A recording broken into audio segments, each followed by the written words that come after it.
So shout out mga ka-difficulties, may gagawin tayo. Although sinimulan na natin itong gawin. Ito ay smart inverter na LG.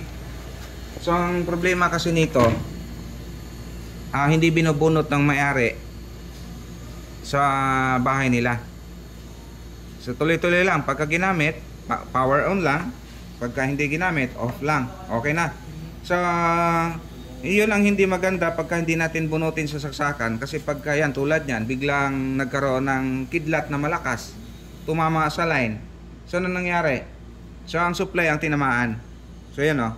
So bala kong i-revive sana to, pero mahirap na eh. Yan o, putol-putol na yung ano niya, yung pinaka primary niya. So sunog na talaga siya. Tapos pag ibalik pa natin to, hindi pa natin maayos na mabalik. So ano na siya, kumbaga palitan na sana natin ang board. Kaya lang wala tayong makuhang katulad nitong board, gagawa natin ng remedyo. So dito, yung supply niya na alis na, tinanggal na natin yung transformer, yung regulator. Hindi rin natin pwedeng i-convert kasi nga ang tama yung transformer o chopper transformer natin. Kaya ang ginawa natin, for testing muna, ginamitan natin ang project ng mga bata, project nila na 7805 saka 712 na regulator. So tinesting ko yan.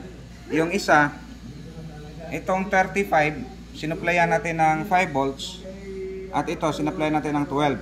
So nagsimula tayo sa mababa pero hindi gumana eh. Ngayon ang ginawa natin, tinesting ko na rin to kanina, parehas ng 12 ang ginawa ko, pero alam ko mas mataas to eh. Kaya lang syempre nagdahan-dahan tayo para hindi magkaroon ng problema yung ating controller. Baka mamaya masubraan sa voltahe. Kaya nga dito itetesting natin. So sinuplayan natin ng mataas sa 12, almost 13. Tapos yung isa 12.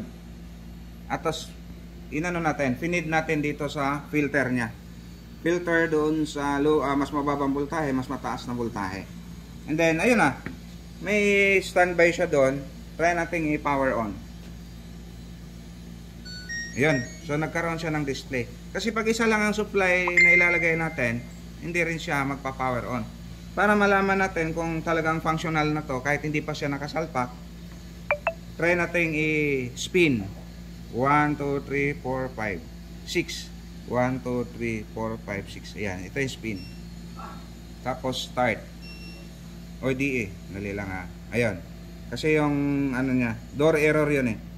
Yung sensor niya hindi nadikit sa ano. Tapos start. Tingnan natin kung gagalaw ba ang ayun na naghila ng motor o yung clutch motor niya gumalaw. At antayin natin na umikot. Waiting time. O yun, umikot na siya. So ibig sabihin success yung ginawa natin, buo yung controller natin, buo yung ano natin, IPM natin. IPM para doon sa ating inverter motor. Ganon talaga yung mga inverter, hindi siya katulad ng manual na dire-diretso yung ikot. So dahan-dahan mo na siya. Ang ginagawa niya yan, i-arrange niya ngayon yung mga unbalanced na load.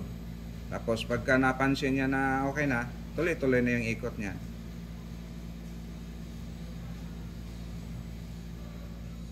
Okay, so yan lang. Gagawan ko na ng paraan yan. Gagawa ko ng supply na sakto dyan at matago natin na hindi siya mabasa na pwedeng tumagal.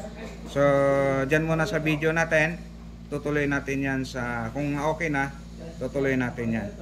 Okay, so maraming salamat sa inyong suporta. Shout out sa lahat.